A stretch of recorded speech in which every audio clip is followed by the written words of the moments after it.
2-3টা match minus খাওয়ার পর আবারও নির্লজ্জের মতন আরেকটা ম্যাচ স্টার্ট করে দিলাম। দুটো শটগান নিয়ে উপরে উঠে দেখি নিচে এনিমি আমার টিমমেটদের সাথে মারপিট করছে। আমিও থার্ড পার্টি করে ওকে একটা মাথায় হেডশট মেরে নক করে দিলাম। এইদিকে আমার দুটো টিমমেট নক, ওর কিলটা ফিনিশ করে যেতে যেতে দেখি একটা এনিমি আমাকে টুকি দিচ্ছে, ওকেও মেরে দিলাম।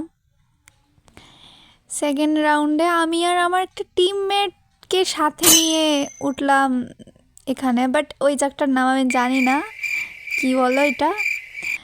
তো এখানে উঠে দেখি দুটো কাপল দেখে আমাদেরকে মারতে আসলো। একটা নিচে চলে গেল ভয়ে, আরেকটা বুকে সাহস নিয়ে উপরে উঠে আমার টিমমেটকেই নক করে দিল।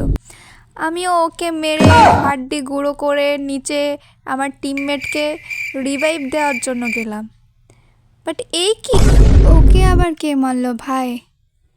আমি আমার কিলটা কনফার্ম করে 1 মিনিট নীরবতা পালন করে ওর মৃত্যুর প্রতিশোধ নিতে চললাম ওদের কাছে। যেতে যেতে দেখি আমার সাঙ্গপাঙ্গগুলো সব মরে ফিনিশ হয়ে গেছে।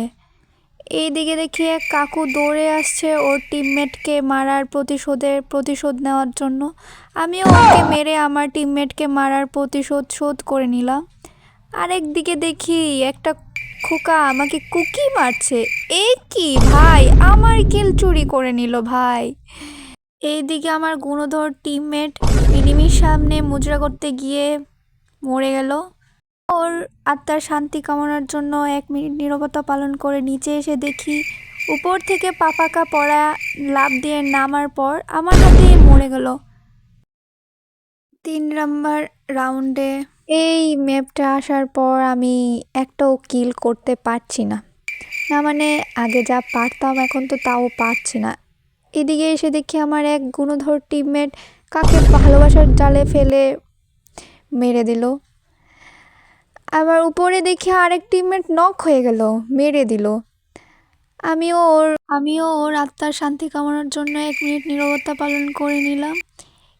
করতে করতে দেখি একটা এনিমি আমার সুগার পরীক্ষা করার জন্য একটা টনটন মার্সি কি লাড্ডু ছুঁড়ে মারল, কিন্তু আমার তো সুগার নেই। বাট পেছনে ফিরে দেখি এই কি ঘাস ঘোষ নিয়ে চলে আসলো এক এনিমি, ওকে মেরে সাইডে দেখি ওর টিমমেট দৌড়ে আসছে ওর প্রতিশোধ নেওয়ার জন্য, ওকেও মেরে